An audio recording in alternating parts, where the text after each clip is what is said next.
Welcome to The One Thing, where each episode features our signature segment, Pandora's Box. We dive into hot topics that challenge the norm and ignite real conversation. Inspired by Greek mythology, Pandora's Box isn't just about chaos. It's about truth, transformation and hope. That's what we bring to every conversation. Have a cause or business that deserves to be seen? Want to be remembered forevermore? Be our next special guest. Contact us today at theonething@edgeradioaustralia.com.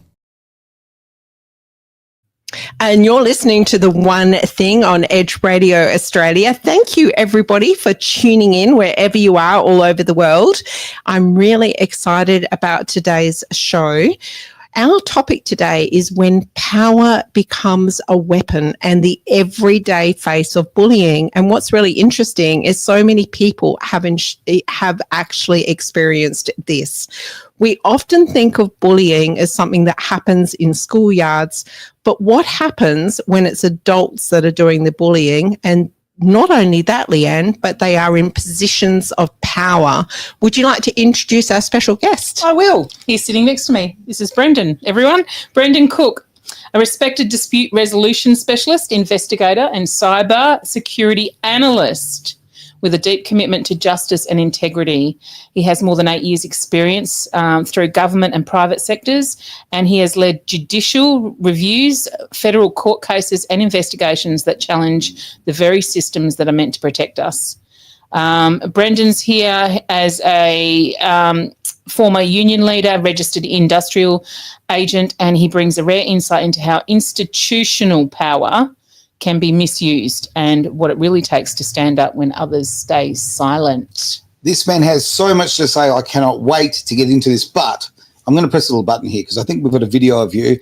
You're a bit famous. What can I say, mate? It's brilliant to have you here, but I think we only have famous people here. Come of course. It goes without saying. Have a look at this video and gives you a little bit of a taste of what this man is about. And whilst you're having a look, comment, engage, tell us what you want to know. Bunbury Regional Prison houses some of the state's worst criminals, but it's not the inmates under investigation tonight. It's the staff.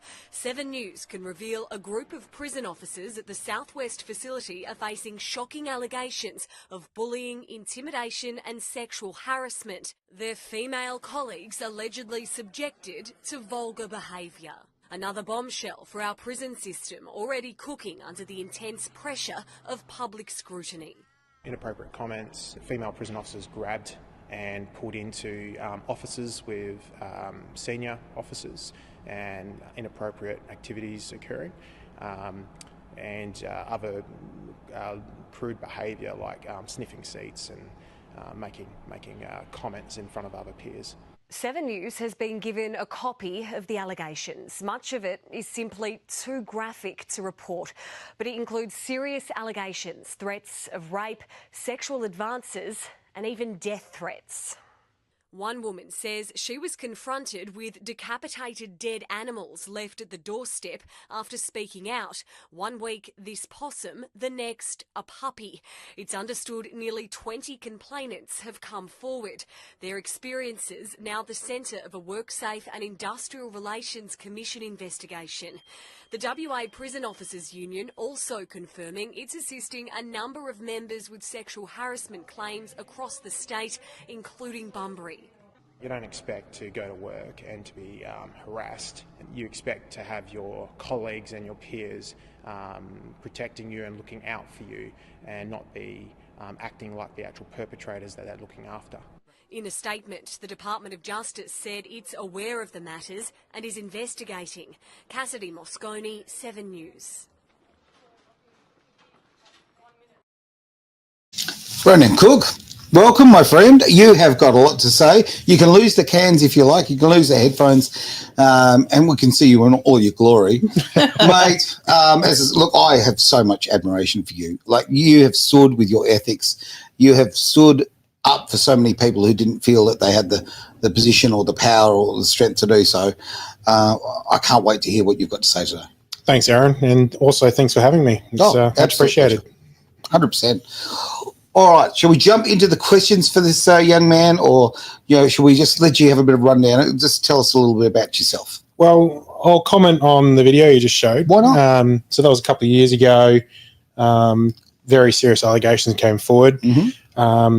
At the time, they gave a small number of 5 to 10 people. It's now over 50. Wow. And growing. Okay. And it's spread pretty much across the state for a bit, where different people from different prisons were coming out, and then you had people within the actual justice sector coming out and saying the same thing. Sure. Conduct of high-profile individuals, and we're talking people who are high up in power who should have some sort of moral compass. You would think so.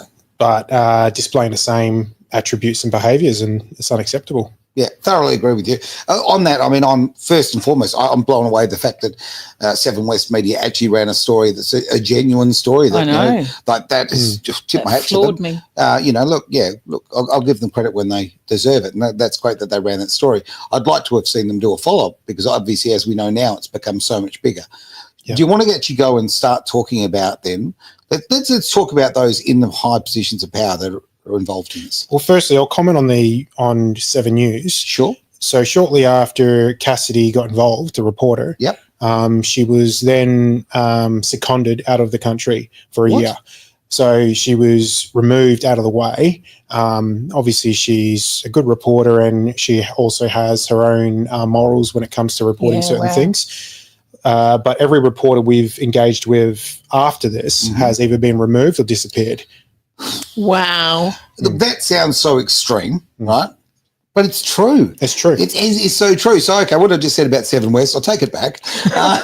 Well, I was just blown away by the fact that it was actually happening. I was actually watching some genuine news, something actually, and let's be frank, that's on the nightly news, that is supposed to be issues that are prevalent to West Australians, okay? And obviously this is, you know, whether you've been to prison, or know someone in prison, whatever, we've all been touched by the prison system, believe it or not, one way or another, okay? Absolutely.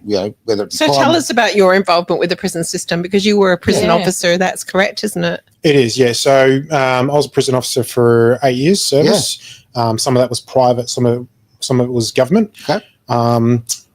People give a lot of criticism to privately run prisons, but I will say that I had the best training compared to government. So, what sort of criticisms do they bring up about private? Well, they say that being a private prison, they don't operate as well. They take shortcuts. They don't offer a quality service, and that's a complete lie. The service I saw in a private prison versus a government was very clear. It's very disappointing to see that as a state that we can't even fund our own government-run prisons properly, all the officers. Yeah, and it is such an important thing, and we haven't talked about this, and we'll take the opportunity to do it now, I guess. But I've got a couple of mates who are also prison officers, and they have said similar things to you. People are aware of it. In the case of one particular friend, he said straight out, right, he will not talk about it public in any way, shape, or form. So again, you know, tip the hat to you because you're doing it, because he knows. Like, I mean, he's got a mortgage to pay, right? You know, kids in school, all that sort of thing. He knows that he can't possibly risk losing that job. And is that the reason you left the prison system? No, I was effectively forced out. My ending was a case of discrimination. They wanted to see vaccine papers to prove that I'd been vaccinated at the time. Okay. And I couldn't produce that because I don't hide this. I haven't had a COVID vaccinations. I'm not an anti-vaxxer because I had all my childhood immunisations, as most of us have. Yeah. You sound like everybody else in this room, including the cheap seats over there. You're allowed to clap and cheer when you want to. We've got Scotty from Scorpion Media sitting over on the side, hiding off camera very cleverly. But in saying that, and I apologise that I couldn't make it last week. I did come down with a bad case of the flu, and first time in 3-4 years I've been sick. Oh mate, if you just had a vaccine, you'd be okay. I have to tell you, I was panicking. I did my last will and testament. I was preparing for the worst because society and the government told me that because I didn't get a COVID vaccination, Sure. I was definitely going to die within a couple of years. And I thought, this is it.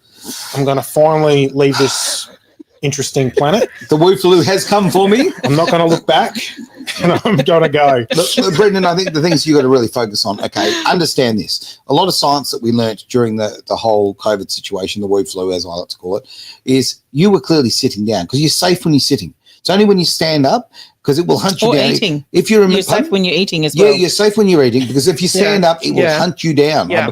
I believe our Premier told us that. Yeah. Yeah. Yeah, I think the level of intelligence we saw from our leaders during that time was very telling. But what disappointed me the most during that period is seeing what I thought were strong men cower. Huge, wasn't it? Cower. Yeah. And that's also what I believe results in the way our justice sector, the way our living standards are. When a tyrannical system allows to flourish unchallenged, this is the result. This is the result. Yeah. So how many prison officers, what percentage refused to have the jab? Do you know? Oh, it's hard to say what the percentage was. What I can tell you is when I first started putting together the challenge for the Ben Falconer case, we started off at around... just maybe explain to people that have got no idea what that means, because we have people listening from all over the world. Okay, so when they decided to introduce mandates to WA, there were multiple sectors, including prisons, police, fire and rescue, nurses, paramedics, Western Power, Alcoa, multiple sectors, multiple workers from around the state who were extremely worried and concerned about the government implementing no jab, no job. So these groups formed, and the group that I led was the justice sector group. We started off at around 120 people, and effectively we joined up with all the other industries as well as the police, members of police, and that was led by Ben Falconer, who was challenging the WA state government and the health minister in the Supreme Court under a judicial review. And as a result of that, by the end of it, there was around, I believe, 66 officers who didn't cave and stayed within out of the how many? Initially about 120. Okay, so about half. About half. Yeah, which is pretty good. Yeah. But let's also talk. There'd be a massive number who just felt, look, again, I've got a mortgage to pay. I've got kids in school. You are coerced. You're actually, I find it very interesting because we've got all these laws about coercive control right now. Well, we are in a coercive, I'll get it yet, control relationship with our own government. Well, that's interesting you bring that up, because I was very confused as to how the government could get away with conducting themselves the way they did. Because we get brought up to believe that we live in a democracy where there is tiers of control. And I also did a brief amount of study with Augusto Zimmermann, who went into Australian politics and the Australian Constitution. And one thing he taught us was the separation of powers. So you've got the judicial systems, you've got the politicians, you've got the safeguards, and you've got the people, and all the different tiers of our system, and there's supposed to be safeguards in between each one. What I quickly learned, especially working with people with their workplace matters and disputing the way they get treated, and also during the COVID mandates, is there is no longer a separation of power. It's a big circle of connection, and that includes all government agencies. It includes, well, an interesting fact is the State Solicitor's Office, which is the government lawyers for the state. Someone did some investigation, and they found that, I'm going to say, the majority of law firms get funding from the State Solicitor's Office every year. Wow! So why would you stomp on the hand that feeds you? Exactly. But why would you want to aggravate or annoy literally the state lawyers who are putting money towards your. Now, this is Australia-wide, but we're not sure what happens in other parts of the world. I suspect if it's happening here, it's got to be happening in the other states. But then there is the question of people go, oh, well, the Queensland police officers and nurses and fireys challenged it and they won their case based on human rights. Yep. Now, the difference between Queensland and us is that they have a state-based human rights legislation. They do. Oh, and we don't. do not. And then people then talk about the Geneva Convention. Well, unfortunately, nobody realises this either, but we were never a signatory to that because WA was separate from the rest of the country. So when Is that right? Yeah. But how can that be? How can we be one country and have a state that's separated in that way? That's a history lesson. So Yeah, when the Federation was formed, Yes. Yep. we resisted joining up and signing up, which means that anything that the Federation signed after World War II, we did not sign. So effectively, if you want to look at it on a broad scale, we are lawless. And we're lawless in the sense of there is no human rights in Western Australia. Wow. Well, okay, let's open that, Pandora's box. Yeah. Let's talk about Bill of Rights, okay? Because we obviously, worldwide this show is, and we get a lot of people in America particularly. They have a Bill of Rights. A lot of other countries have a Bill of Rights. A lot of people don't understand as Australians, we don't have one. And our constitution, like we talk about free speech, we have a free speech that's protected in the High Court. But gee, it costs a lot of money to get to the High Court to get that protection. So, I'd love to know your opinion about Australia being without a Bill of Rights. Well, it's not good for us. No. Because there's nothing to fall back onto. And that's what a lot of people are finding when they go into the actual judicial sector itself to fight things. Yep. Is they will hit a brick wall once they get to a certain point, and it's all by design. Now, our Australian constitution states that everyone should have a right to be able to seek justice, and it should be available and accessible to them. Yes. It's not the case. Well, let's talk about the word accessible, right? That's right. Now, the cost, okay? We'll keep coming back to that. When a case that has to go to the Supreme Court, for argument's sake, generally you're not looking at anything under $200,000. So it becomes a situation of the us and them, doesn't it, really? Unless you have the means, okay, how much justice can you afford to buy? That's exactly how it works, is how much can you afford to buy? And then that's proven by the court systems not allowing people to self-represent themselves. That's right. And when they do self-represent, they put up every Obstacle obstacle They do. available, and they spend taxpayers' money unlimitedly fighting self-representing litigants until they've got no ability to fight anymore. And then they justify going, oh, we were learning by this case, or there's some stupid reason on why they did what they did. But what it is they're preventing justice. And I was listening to an interesting podcast recently, and it was an American Department of Defense lawyer. He was a criminal lawyer. And he said the reason why he's so successful is because he's come to terms that people in power, politicians, never want to admit when they're wrong. Same with government agencies, never want to admit when they're wrong. Of course. So what he does is he makes them an offer that they can't refuse, where they still get to look good, but he gets to get a resolution with his case. Okay. And that's how he wins a lot of his cases. Unbelievable. But what we see in Australia is a lot worse, because in America, there's still some sort of justice sector over there, whereas here, justice is non-existent just about because of the way they do things. I completely agree, and I'll give a personal example of this, and I'll very happily name and shame the magistrate. Magistrate Hogan in West Australian courts. Pardon? Sorry.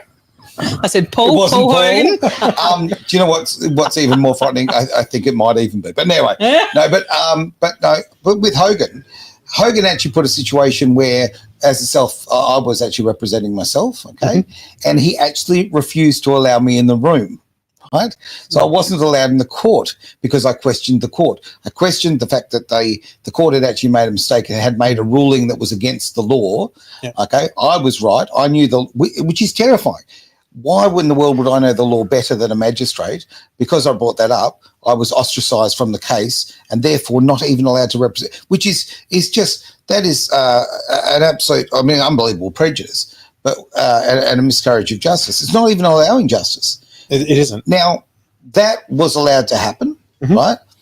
You've literally got a case there where there is only one side, so therefore it isn't a case, and therefore I couldn't represent myself.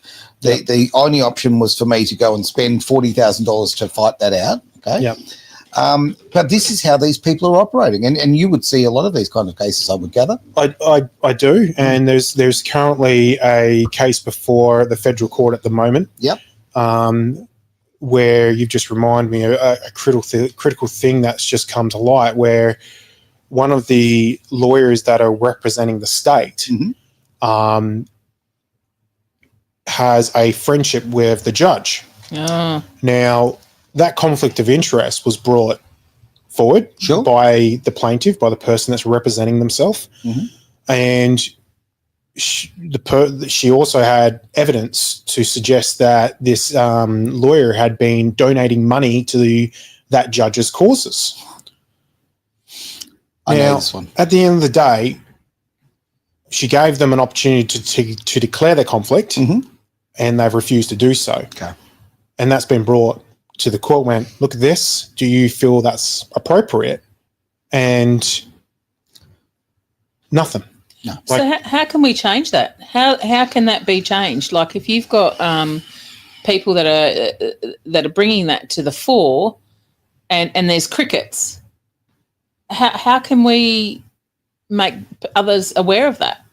Like, well, the way they tie these cases up is if a case gets too juicy, where it's highlighting too much negative aspects of what's happening, the court will suppress the case. They'll stop media from accessing the case, and they'll stop public from accessing the case, and they'll also suppress all the documentation associated with the case. They know what the courts and the state know exactly what they're doing. They've set up the system in a way where at any given time they can suppress the matter and stop it from getting seen by the public. So what's their reasoning behind that? Is that because it's in the public's best interest not to, know? They will say it's either in the interest of state secrets, or they'll say it's in the interest of a victim. They'll make it up. They'll make it up. Because that's what they do. They make it up. And let's look at, one way we can fix this is we can put better politicians. Can I just interrupt for a moment?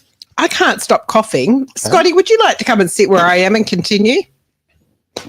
Well, Scotty, I don't know if he wants to be in the show, or I don't know. There we go. Guess what? Out of the front, into Why not? There we go. And he's got his best suit on as well. So, you're ready to go, mate. I'll Absolutely. let you introduce Scott. I've never actually done this before. But No, it's all right. I can't keep coughing. Here we go. Here's your phone. Oh, hang on. You're still plugged in. it. There is nothing like being alive. Nothing like live. Is this where we go to an ad, or? You know what? That is We're going to an ad. a great opportunity to do. Have a quick little break and back in just a tick. Not the intro. Panacea. Oh, there we go. That's Is what I want. pain holding you back?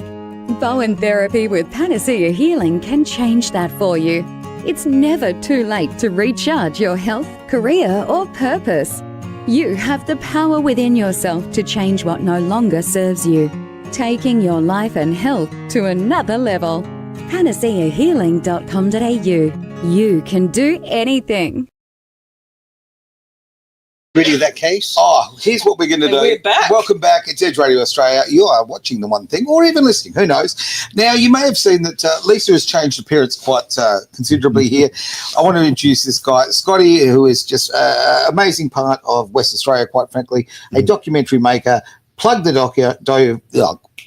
doco very quickly for us. Well, we've got a documentary called COVID 1984, the Western Australian experiment, which was a John experiment. It was? And they tested it out on the people in WA. There we And go. where's Scotty from? From Scorpion Scorpion Media. Media. Absolutely. Scorpion Media. So go on there. When you're busy liking and subscribing this video and Edge Radio Australia in general, go over here. Go to his page as well on YouTube. Like, subscribe, follow the amazing stuff that he does. And I think no matter what, you need to watch that video. You need to watch that video. Yeah, it's not online yet, but anyway. Okay. Well, there you go. Doesn't matter. It will be soon. Yeah. When's it online, Scotty? No, soon. Yes. Okay. Hopefully, Very, me saying very that's giving soon, you a yeah. push, right? But let's get Yeah. back to Brendan on that one, Thank mate. you. Like we'll keep on that line if we can. Yeah. No worries. So yeah, these in relation to the justice sector, it's when they stop people from being able to represent themselves, and then they tie up these cases and lock them down. No, the public is never aware. That's right. And then it gets to the point where either the person that's representing themselves or whoever's litigating with state or a government agency, they get forced into the mediation aspect of the case, where they're given an amount and then an NDA gets signed and then it disappears. And it's not appropriate because the amount of taxpayers' dollars that goes into suppressing these matters, it's in the public's interest to know where their money is going. That's right. And they're just throwing it around like it's nothing, and it's not okay. So have any of these lawyers or the judicial system come out and actually gone, I'm not working in this condition. I can't be dishonest anymore. I'm walking away. Or are they just all dishonest and just go play with it because they're in it for the dollars? You're talking about lawyers, Leah. I know, but The word lawyer. I'm thinking some people may have a bit of a conscience. All I can say to that is there is a high turnover of staff in the state solicitor's office. Yeah. But what it comes down to is the money. Yeah. It's as soon as you got now, I've got friends who are lawyers, so I'm not going to put them all under the same banner, but it is all about dollars and cents. It is. But that's also what the court system is. Yeah, it's about dollars and cents. So the human aspect of a case gets thrown out the window. And when you go into these mediations and you go into these rooms, the mediators and also the people who work within the courts, they'll tell you that every time. It's everything you've gone through, we can't take that back. It's happened. Yep. But what it comes down to is the dollars and cents. Makes no sense, does it, really? Well, guess what? Not everybody is for sale, right? And the problem is that you're right. They're buying silence there. The NDAs get signed and the story goes away. It is just such a problem. You're right. I mean, it's an open checkbook. They spend. As far as the ethics of these people, I'm not going to say all lawyers are bad because as much as I would love to say that lawyer means liar, but there are good lawyers out there. But to be frank, those who are drawn to those positions are normally, they have very nefarious reasons for doing it, okay? They are narcissistic. A lot of them are psychopaths. In fact, I think the greatest majority of these people actually have psychopathic traits that go into these careers.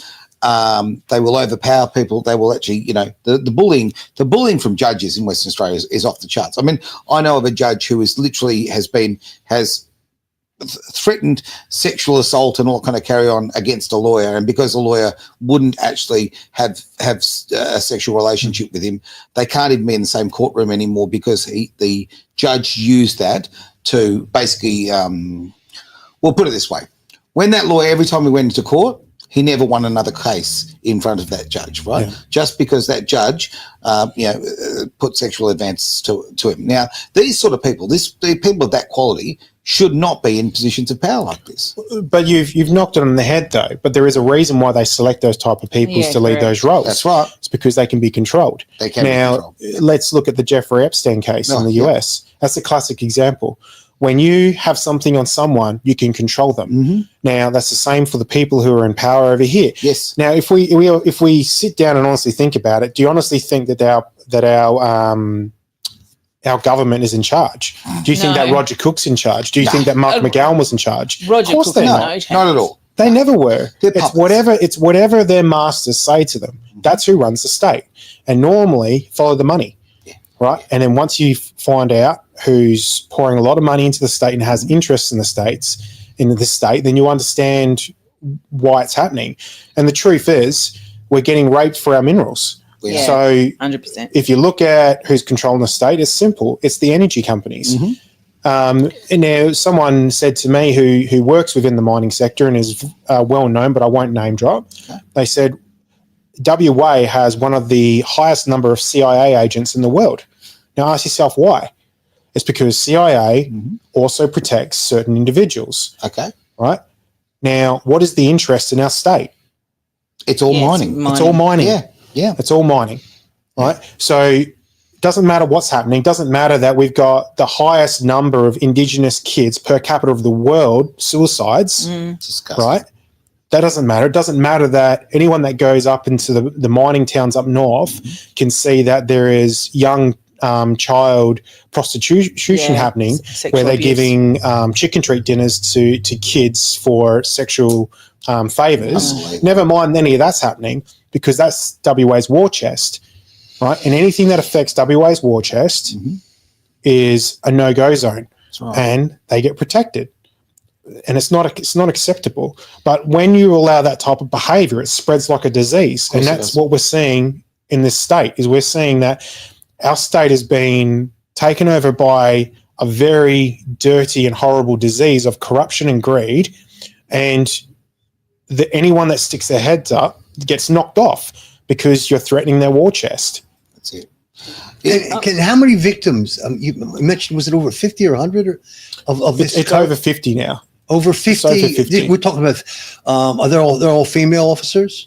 Male and female. So male and female officers, over 50 of them, they've been successful in their claims? No, they have come forward because they've experienced sexual harassment, bullying, intimidation, or outright corruption. I've got statements that have been written and handed to me and have been put in various undisclosed locations just in case anyone comes looking for them, where they've witnessed drug smuggling into prisons. There is a superintendent who works in Bunbury who appears to be bulletproof and untouchable because she was found to have been using prisoner labour to make garden ornaments and materials for an external business that her and her husband was running and profiting of prisoner labour, which is, again, it's a violation of the Geneva Convention, because you can't profit off slave labour. That's right. Yet it's happening and it's acceptable. In Western Australia. And Bunbury Prison, they were chopping down trees and selling firewood for like $30 a trailer load and outdoing all the local businesses in that area that have permits to do that. And this happens and nothing. And one of those female prison guards I saw in that video there, she had dead animals beheaded, a dead puppy beheaded and thrown on her doorstep while the case was going on at critical times, apparently, wasn't it? So what it was is when she first started coming forward and speaking about it, and they knew that she was taking it to the next level, there was the attempt to intimidate and to shut down. So what they, and it's well known that they will intimidate witnesses. There has been so many resignations from government positions because something happens to a male or female worker. It can be bullying, sexual harassment. As soon as they catch on that they're about to speak out, the intimidation starts, the drive-by starts, the dead animals start. This is why I put this on the screen, and thank you for the questions come through the World Wide Awake Business Network. Obviously, someone a great supporter there. Why are whistleblowers and marginalised voices silenced or ignored? And I mean, I think you're pretty much answering the question because of the massive interests involved here. That's correct. And what it is again, it's protecting their war chest. So when a whistleblower comes forward and went, hey, I saw money laundering, I saw drug trafficking, I saw the X, Y, and Z, they're going to look at it from a distance and they're going to make the person feel all warm and fuzzy. We're going to support you. We're going to make sure you're safe. We're going to do everything we can. Next minute, the person's on their ass. Yeah. Right? Okay. They've been fired. They've been kicked to the curb and they've been ostracized. They've been shut down. Why does that happen? The truth is there is no such thing as protection for whistleblowers or people who come out and tell their stories of what's happening either within their organizations or within their government positions. you were taking a very big risk by coming out and speaking in the climate that we have today, because you will not be supported. No. So, Brendan, what's your role with all these people, all these things that come in your, I'm being really naive here because a lot of the viewers probably wouldn't know what your role is with all this information that you actually accumulate. Do you then advocate for them? What's the role that you do? So the role I do is I'll advocate for them. Yeah. I will steer them into the correct direction of where to start. Yeah. I will help them educate themselves for self-representation purposes. Yeah. I'm a big believer of self-representing yourself up to a certain point, because nobody knows your case better than you do. Yeah. Right? You know what happened. You know the times, the dates, the when, the how, the why. And nobody can tell your story better than you can. Now, when you self-represent, you're forced to also put that all together in writing so that someone else can understand what happened to you. Yeah. And then by the time you've gone through the initial steps, whether it's the Human Rights Commission, whether it's Fair Work, whether it's the IRC, you've gotten to a point where you've got everything you need to then get a solicitor or a lawyer involved if required, if you can't find a way to resolve your matter yourself. So if there's someone out there today, and I just want to touch on this because I think we're going to otherwise go way over time, but I want to touch on it now. So if there's someone out there today that's being bullied in a private practice or in a government department or something like that, they can then seek someone like you out, who then helps them and steers them in the right direction, correct? That's correct. Okay. What I would tell people to do is when you're in a situation where you're witnessing something or you're being bullied, evidence. Yeah. Right? It's so critical that you don't burn your bridges until you've got what you need to take it to the next step. Yeah, because I know a few people in the hospital system. Yeah. And that's why I'm asking, because they're afraid. They're afraid for their job, for their livelihood, for their money. Absolutely. And I've represented a few nurses. Yeah. And I will come out and say the WA Country Health Service is one of the worst government departments I've ever engaged with. Wow. They're rude, they're disrespectful, they belittle their staff. They are a animal to themselves, even more than the health department. And it's true. There are government workers I've seen get treated worse than private industry.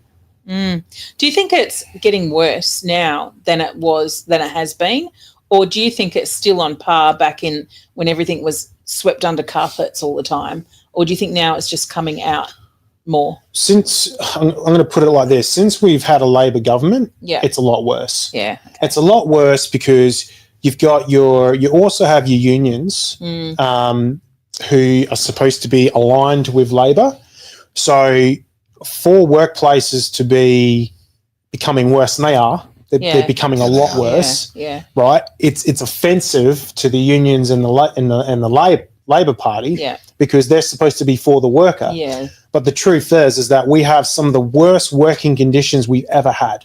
Wow. Yeah. Look, the relationship between the trade unions and the Labor Party, I mean, they're one and the same. They really are. I mean, as an organisation, and like a lot of places, you have to join union, otherwise you can't work there. You're just simply not allowed through the front door. And it's interesting with this entire show, we're talking about bullying, effectively. Yeah.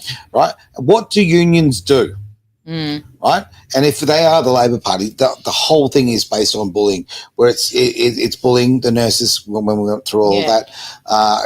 Every industry is finding this going on. So look,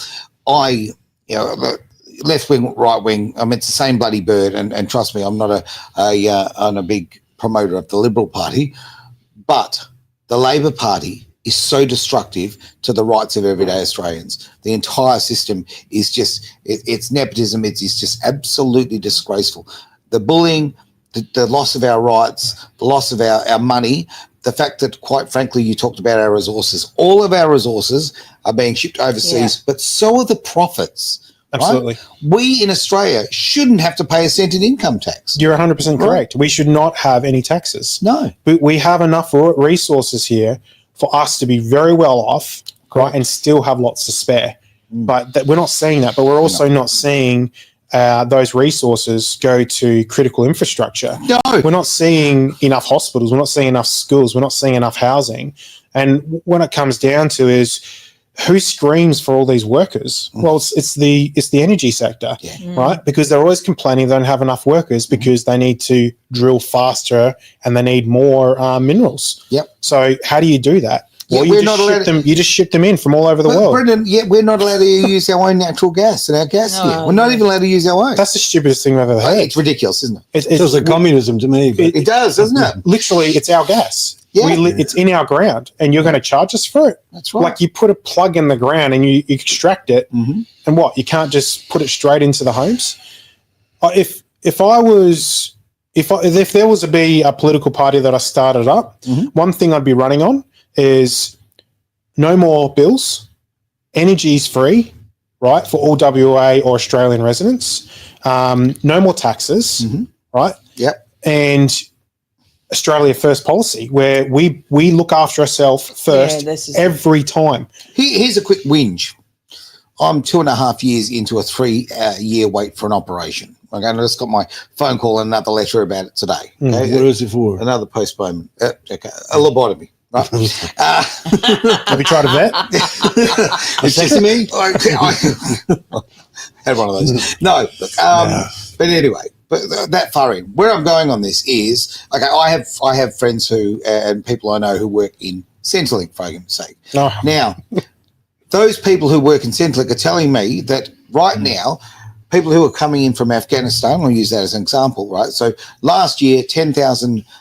Funny enough, fighting age men came in from Afghanistan, no women, just into Perth, right? They all went straight in, were actually able to have our health system, access to a health system immediately.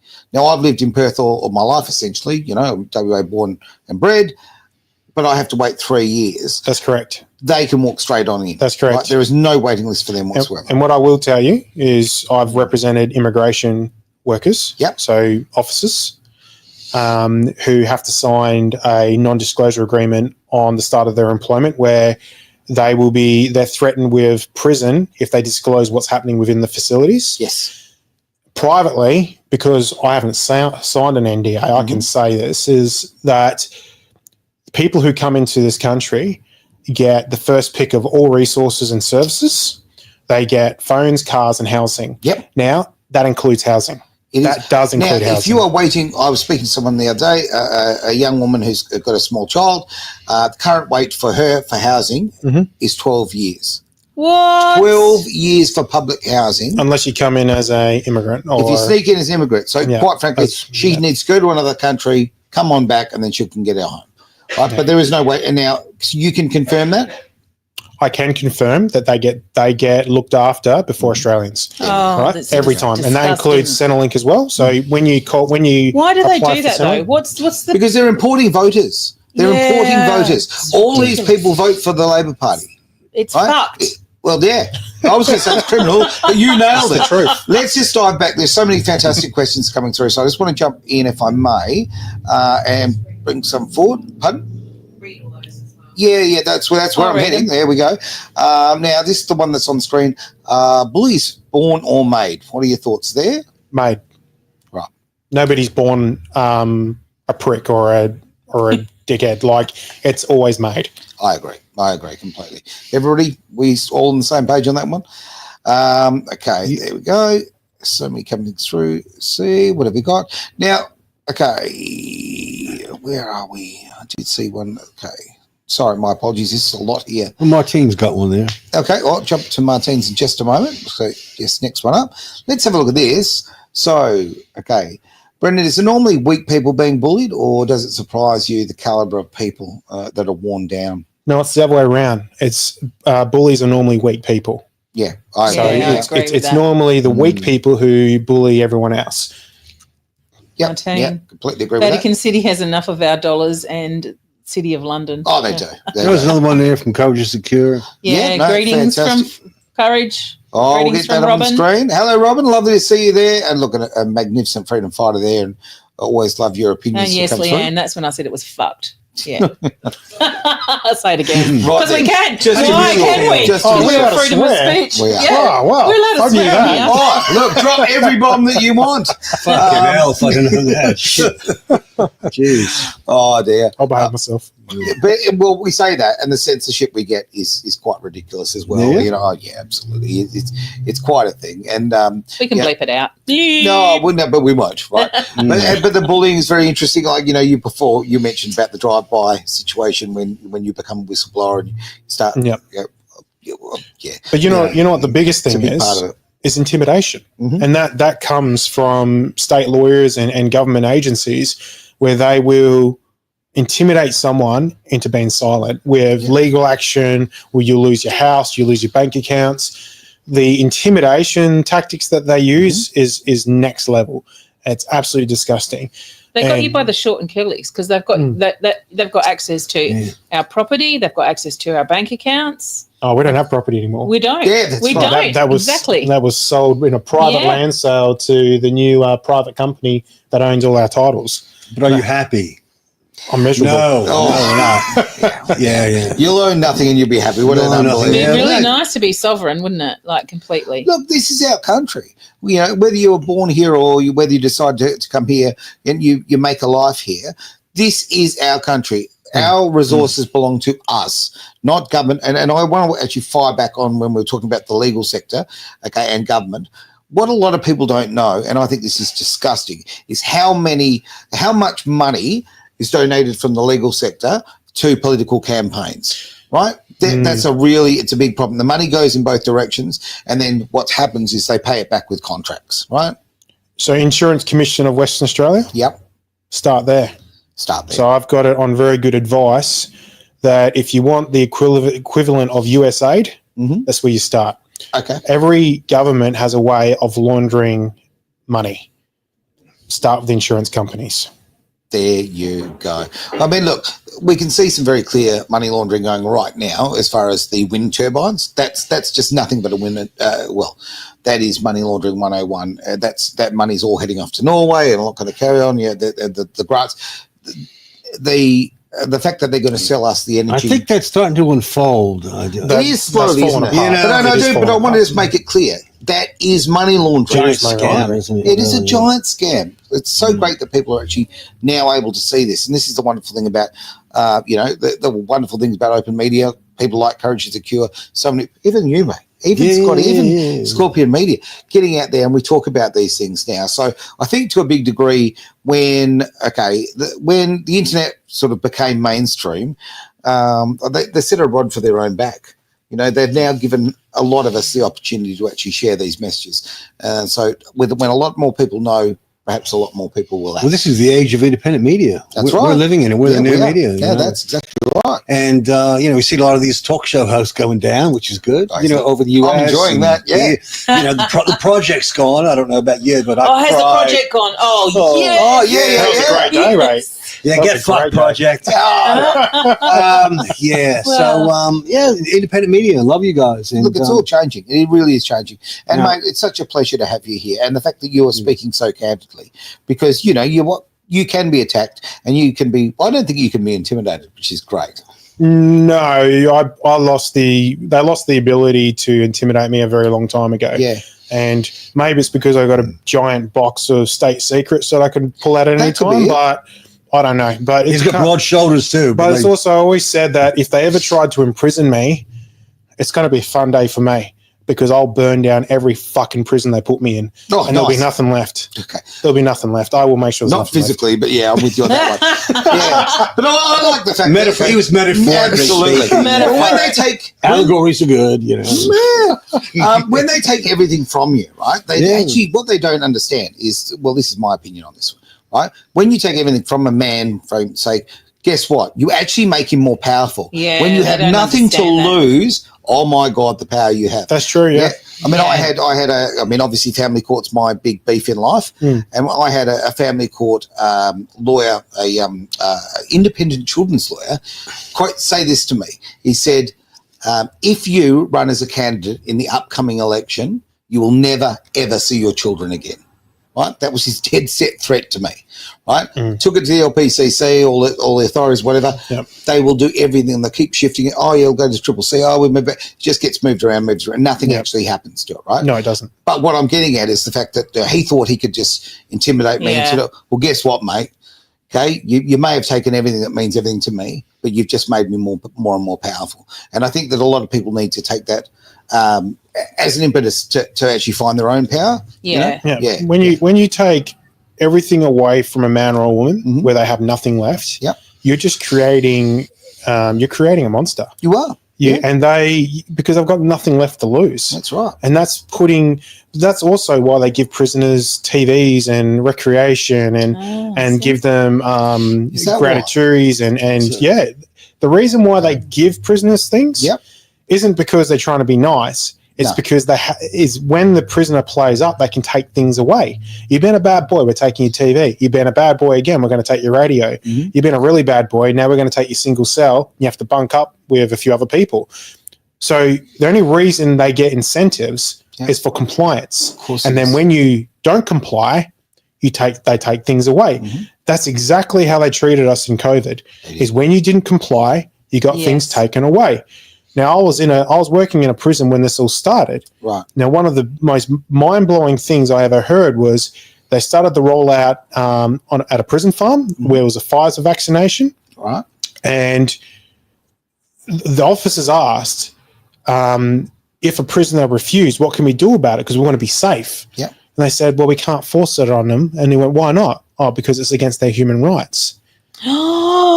Now, prisoners was still able to work. They'll still be able to use the gym. It was still normal everyday operation. Sure. While the society was locked down.